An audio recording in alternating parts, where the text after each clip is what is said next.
సర్వమా నిన్నే స్తుతింతుం, నా ప్రాణం ఉన్నంత నిన్నే ప్రేమింతుం, నా ప్రాణం ఉన్నంత వరకు సేవింతుం.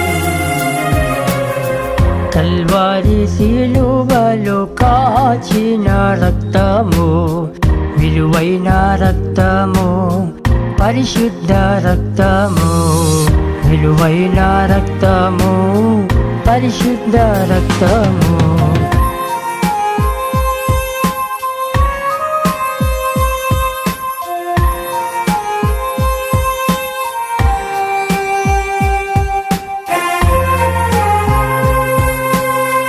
దేవుని పరిశుద్ధ నామానికి వందనములు. ఈ యొక్క ఉదయకాల సమయంలో ప్రాముఖ్యంగా దేవుడు మనకిచ్చిన అవకాశమును బట్టి కృతజ్ఞతాస్తుతి స్తోత్రములు చెల్లిస్తున్నాం. మన రక్షకుడైన యేసుక్రీస్తు యొక్క పవిత్ర నామమున మీ అందరికి కూడా ప్రత్యేకంగా ఈ దినం యొక్క శుభములను తెలియజేస్తూ ఉన్నాను.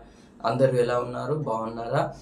మీరు దేవుడి యొక్క పరిచర్యను ఎంతగానో ప్రేమిస్తూ ప్రతి ఒక్కరూ చూస్తూ దేవుడిని ఒక వాక్యమును వింటూ ఉన్నందుకు ప్రత్యేకమైన శుభములు మీ అందరికీ మా కుటుంబ పక్షముగా పరిచర్య పక్షముగా తెలియజేస్తూ ఉన్నాను. తర్వాత ఈ దినమున మనం జ్ఞాపకం చేసుకుంటే రక్షణ అనేది ఎంతగానో ప్రాముఖ్యమైనదిగా మనం చూడవచ్చు.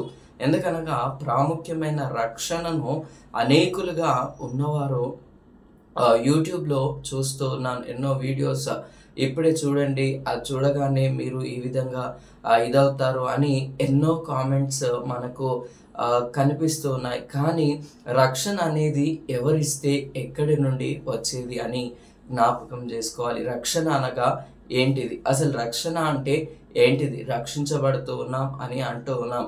కానీ రక్షణ అనేది ఒక పనిలో నుండి కాదు, కానీ ఒక వ్యక్తిలో నుండి కాదు, కానీ ఒక చెడు స్వభావము నుండి మనలను విడుదల పరిచేది రక్షణ కవచముగా మనం జ్ఞాపకం చేసుకుంటూ ఉన్నాం. ఈ దినమున మనము ప్రత్యేకంగా జ్ఞాపకం చేసుకోవాలంటే వర్షము వచ్చినప్పుడు రెయిన్ కోట్ ఏ విధంగానైతే సహాయపడుతుందో దేవుని ప్రియులారా, మనము కూడా ఆ రక్షణ అనే వస్త్రమును ధరించుకున్నప్పుడు ఈ లోకమనే దాంట్లో నుండి, అనగా ఈ లోక మర్యాద చొప్పున మనం నడుస్తూ ఉన్నాం. ఎందుకంటే మనము దేవుడి ప్రజలుగా పిలువబడుతూ ఉన్నాం, కానీ మద్యపానానికి దగ్గరి వారుగా ఉంటూ ఉన్నాం. దేవుడి ప్రజలుగా పిలువబడుతూ ఉన్నాం, లోకానుసారమైన వాటిని ఆనందిస్తూ ఉన్నాం. కానీ దేవుడి చూస్తూ ఉన్నది ఏంది అనంటే, దేవుడి యొక్క రక్షణను మనం ఏ విధంగా నిర్లక్ష్యపరుస్తూ ఉన్నాం. కావున మనం జ్ఞాపకం చేసుకోవాలి, మనలను దేవుడు చూస్తూ ఉన్నాడు. మనము దేవుడి యొక్క రక్షణను నిర్లక్ష్యము చేసినప్పుడు ఏ విధంగా తప్పించుకుంటాం అని దేవుని వాక్యంలో జ్ఞాపకం చేయబడుతుంది. దేవుని ప్రియులారా, మనము దేవుడి యొక్క రక్షణను నిర్లక్ష్యం చేయవద్దు. ఎందుకంటే రక్షణ యెహోవాది అని దేవుని వాక్యంలో జ్ఞాపకం చేయబడుతుంది. కీర్తనల గ్రంథము 3వ అధ్యాయం 8వ వచనంలో, కీర్తనల గ్రంథంలో 3వ కీర్తన 8వ వచనంలో జ్ఞాపకం చేస్తున్నాడు. అక్కడ రక్షణ యెహోవాది అని. దేవుని ప్రియులారా, మనము జ్ఞాపకం చేసుకోవాలి, మనల్ని రక్షిస్తూ కాపాడుతూ దేవుడు మనకు అనుదిన జీవితంలో మనం చేస్తున్న తప్పులన్నిటినీ క్షమిస్తూ ఉన్నాడు. మానవుడిగా ఉన్నాము, మనం తప్పులు చెయ్యమని కాదు, మనం చేస్తూ ఉన్నప్పుడు దేవుడు క్షమిస్తూ ఉన్నాడు. కావున ఆయన క్షమిస్తూ ఉన్నాడని మనం పాపాలు చేసుకుంటూ పోతుంటే మనకు దేవుడి యొక్క ప్రజలుగా మనకు ఉన్న ఆధిక్యతను మనం కోల్పోతూ ఉన్నాం. దేవుని ప్రియులారా, కావున రక్షణ యెహోవాది అని దేవుడు జ్ఞాపకం చేస్తున్నాడు. తర్వాత ఇక్కడ చూస్తూ ఉంటే కీర్తనల గ్రంథంలోనే 51వ కీర్తన 14వ వచనంలో రక్షణకర్తవైన దేవా అని జ్ఞాపకం చేస్తున్నాడు. అనగా దేవుడే రక్షణకు కర్త అయి ఉన్నాడు. దేవుడి ద్వారానే మనకు రక్షణ కలుగుతూ ఉంది. నరులను ఆశ్రయించవద్దు, నరుల యందు గుర్రముల యందు మనకు రక్షణ కలగదు. కానీ యేసు క్రీస్తు యొక్క నామమును వలననే మనకు రక్షణ కలుగుతూ ఉందని సువార్తల పాఠములలో స్పష్టంగా వ్రాయబడుతూ ఉంది, పత్రికల పాఠంలో స్పష్టంగా తెలియబడుతూ ఉంది. దేవుని ప్రియులారా, కావున మనము దేవుని ప్రజలుగా ఉంటూ ఆయన నామము ద్వారానే మనకు రక్షణ కలుగుతుంది. ఎందుకంటే రక్షణ ఎక్కడి నుండి కలుగుతుంది అని అంటే ఇక్కడ జ్ఞాపకం చేసుకోవచ్చు. లూకా సువార్తలో మనకు స్పష్టంగా వ్రాయబడి ఉన్నది, అబ్రహాము కుమారుడే, ఇతను కూడా అబ్రహాము కుమారుడే, నేడు ఈ ఇంటికి రక్షణ వచ్చి ఉన్నది. దేవుని ప్రియులారా, జక్కయ్య గారి జీవితంలో జకరయ్య గారు దేవుడిని ఆరాధిస్తూ జకరయ్య గారు ఇద్దరు జ్ఞాపకం చేస్తున్నారు. జక్కయ్యనేమో సుంకపు గుత్తదారుడు, జకర్యనేమో ఆ యొక్క ఆరాధన స్థలములో దేవునికి ధూపము వేసే యాజకుడిగా అక్కడ మనం చూస్తూ ఉన్నాం. ఆయనను మనం జ్ఞాపకం చేసుకుంటున్నాం. దేవుడి ప్రియులారా, రక్షణ యెహోవాదే, రక్షణ యెహోవా అనుగ్రహించాలి. తండ్రి అయిన దేవుడు కుమారుడి ద్వారా మన పాపములను క్షమిస్తూ ఉన్నాడు. ఈ దినమున జ్ఞాపకం చేసుకుంటూ ఉన్నాం. మన స్థితిలలో నుండి దేవుడు మనల్ని లేవనెత్తే దేవుడు. తల్లి కుమారుడికి తెలియకుండా ఎన్నో పాపాలు చేస్తూ ఉండవచ్చు దేవుని ప్రియులారా, కానీ చూచే దేవుడు పరలోకమందు ఉన్నాడన్న సత్యాన్ని జ్ఞాపకం చేస్తున్నాడు. యవనులు ఎన్నో పాపాలు చేస్తుండవచ్చు, దేవుడికి విరోధముగా పాపాలు చేస్తుండవచ్చు, కానీ దేవుడు చూచే దేవుడు దేవుని ప్రియులారా. కావున మనం జ్ఞాపకం చేసుకోవాలి, ఇంతవరకు చేసిన ప్రతి పాపము దేవుడి ఎదుట ఒప్పుకొని విడిచిపెట్టినప్పుడు ఆయన పవిత్రమైన దేవుడు కాబట్టి ఆయన సమస్త దుర్నీతి నుండి మనలను పవిత్రులుగా చేస్తాడని యోహాను పత్రికలో జ్ఞాపకం చేస్తున్నాడు దేవుని ప్రియులారా. కావున మన పాపములను మనము ఒప్పుకొని ఎడల ఆయన నమ్మదగిన వాడు గనుక మన పాపములను క్షమించి సమస్త దుర్నీతి నుండి మనలను పవిత్రపరిచి ఆయన రక్షణను దయచేసే దేవుడని జ్ఞాపకం చేస్తున్నాం. తర్వాత ఇక్కడ చూస్తుంటే రక్షణ కర్త అయిన దేవుడు కీర్తనల గ్రంథంలో 68వ కీర్తన 19వ వచనంలో చూస్తే రక్షణ కర్త అయిన దేవుడు అని జ్ఞాపకం చేస్తున్నారు. దేవుని ప్రజలారా, ఈ దినమున ఎంతో మంది ఎన్నో రకాలుగా దేవుడి యొక్క రక్షణ గురించి చెప్తున్నారు, కానీ రక్షణ అనగా దేవుడు నీ కొరకు ప్రాణమును అర్పించిన దేవుడు, సజీవమై ఉన్న దేవుడు అని జ్ఞాపకం చేసుకోవాలి దేవుని ప్రియులారా. ఎంతో మందికి రక్షణ లేదు, ఎంతో మంది ఇతరులు నిరీక్షణ లేక రక్షణలోనికి రాక ఎంతో మంది ఉన్నారు, కానీ నీవు రక్షించబడ్డావు, నీ కుటుంబము రక్షించబడ్డాది, నీ యొక్క కుటుంబంలో ఉన్న పరిస్థితులు ద్వారా నీవు రక్షించబడ్డావు అంటే కేవలము దేవుడి యొక్క కృప. స్వాస్థ్యమైన ప్రజలముగా దేవుడు మనల్ని ఏర్పాటు చేసుకున్నారన్న సత్యాన్ని జ్ఞాపకం చేసుకోవాలి దేవుని ప్రియులారా. ఇక్కడ మనం చూస్తూ ఉన్నాం, ప్రతి దినమున దేవుడి యొక్క రక్షణ కొరకైన మాటలు, దేవుడి యొక్క స్వరమును మనం వినగలుగుతున్నాం.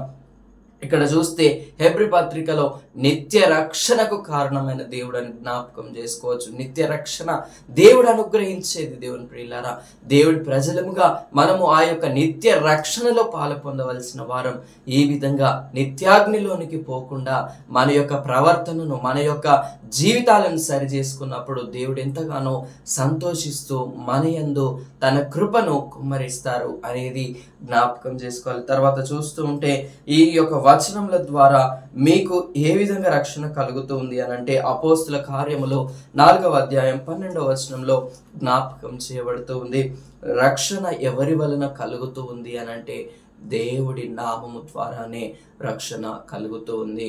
మనము రక్షించబడుతూ ఉన్నాం అంటే దేవుడి యొక్క ప్రజలుగా మనల్ని ఎన్నుకున్నప్పుడే మనము ఆ రక్షణలోనికి పాలు పొందవలసిన వారమై ఉంటూ ఉన్నాం. ఎందుకనగా దేవుడి ప్రజలనుగా మనము అంగీకరించినప్పుడు, అనగా మనము ఆయన నామమును మనం ఎప్పుడైతే అందరి ఎదుట ఒప్పుకుంటామో ఆయన పరలోకంలో కూడా ఒప్పుకుంటారనేది జ్ఞాపకం చేయబడుతుంది. ఎందుకంటే రోమపత్రిక 10వ అధ్యాయంలో 8వ వచనం నుండి మనకు జ్ఞాపకం చేసుకుంటూ ఉన్నాం.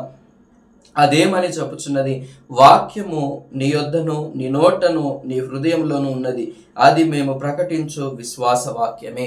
రక్షణ అనగా దేవుడి యొక్క విశ్వాసముతో కూడిన వాక్యము మటుకే కాదు, కానీ దేవుని ప్రియులారా, వాక్యముతో పాటు మన జీవితాలలో మనము క్రీస్తును చూపించగలిగితే అదే మన యొక్క రక్షణార్థమైన, మనకు దేవుడు అనుగ్రహించిన రక్షణార్థమైన కృప అని జ్ఞాపకం చేసుకుంటూ ఉన్నాం. తర్వాత ఇక్కడ చూస్తూ ఉంటే చూడండి దేవుని ప్రియులారా,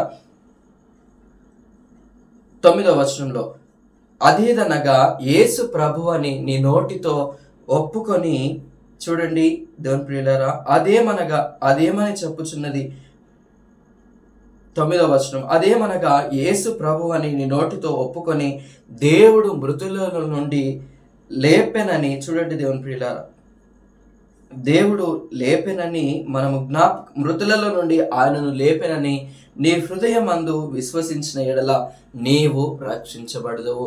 నమ్మి బాప్తిస్మము పొందువాడు రక్షించబడును అని దేవుని వాక్యంలో జ్ఞాపకం చేయబడుతుంది. నమ్మి దేవుడి యొక్క సువార్తను, దేవుడి యొక్క ప్రజలుగా దేవుడి యొక్క మాటలను నమ్మి విశ్వసించి వాటి ప్రకారము జీవించి వాటి ప్రకారము మనము మన అనుదిన జీవితంలో మనము ముందుకు కొనసాగితే దేవుడు అటువంటి కృప, అటువంటి రక్షణ దేవుడు మనకు అనుగ్రహించి జ్ఞాపకము చేసుకొనును గాక. ఆమేన్. ప్రార్థన చేసుకుందాం. సర్వశక్తిమంతుడైన తండ్రి, సర్వాధికారివైన దేవా, రక్షణకు కారణభూతుడా, నీ ద్వారానే రక్షణ కలుగుతూ ఉంది తండ్రి. నీకు స్తోత్రములు చెల్లిస్తున్నాం. నీ యొక్క రక్షణ మాకు అనుగ్రహించండి అయ్యా తండ్రి. మా రక్షణ విషయంలో మేము ఎక్కడైనా పొరపాడితే దయతో క్షమించమని ప్రార్థన చేస్తున్నాం అయ్యా తండ్రి. నాయన ప్రాముఖ్యంగా ప్రేయర్ రిక్వెస్ట్లు పంపించిన అయ్యా తండ్రి నాయన కుటుంబాలను మీరు జ్ఞాపకం చేసుకోనండి ప్రభా. అయ్యా తండ్రి గంట ప్రకాష్ గారిని, వారి కుటుంబమును, వారి యొక్క కుమారుడిని మీరు జ్ఞాపకం చేసుకోనండి. ఆర్థికంగా వారిని బలపరిచి మేము పొందుకోనమని ప్రార్థన చేస్తున్నాం కృపగల తండ్రి.